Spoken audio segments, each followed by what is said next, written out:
Good morning and welcome to my beautiful bungalow.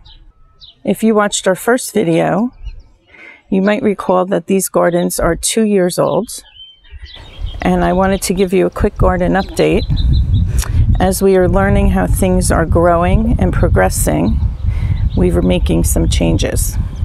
One of the things we changed in this garden is to remove a phlox that was here that was quite large and obscuring the false holly behind it and taking over the area. There is construction down the street, so I'm sorry if you hear some of it. So what we put in its place is this beautiful blue Rock Candy beardtongue by Monrovia. This will get 8 to 12 inches high and 12 to 24 inches wide, so it should fill in this area quite lovely and give us a nice pop of color and some beautiful contrast as far as texture. We popped quite a few of them in here. We have one over here and one at the end, and we put one on the other end of this garden bed as well. I also wanted to tell you why we don't have any taller structural plants or trees or shrubs in the back at this point.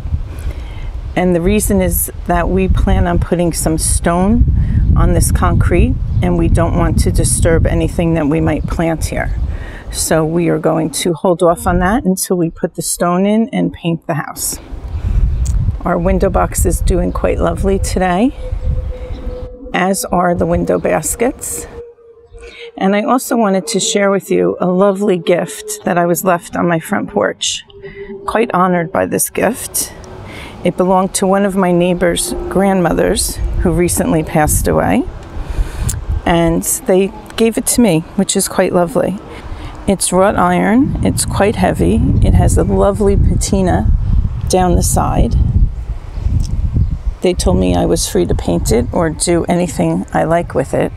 We are redoing our back gardens and patio and fire pit, so I'm sure I will find a beautiful home for it back there, and then I will decide how or if to paint it. If I decide to paint it, I certainly will make sure some of this patina comes through, as it's quite pretty. And if I do that, I will make that a video on our channel. I just wanted to show you where we put the blue Rock Candy beardtongue on this side. We have one over there. We replaced another phlox that was here for the same reason, it was taking over. And we put one at the end of the garden. And that's our quick garden update. Hope you enjoyed this. And we hope that you make it a great day.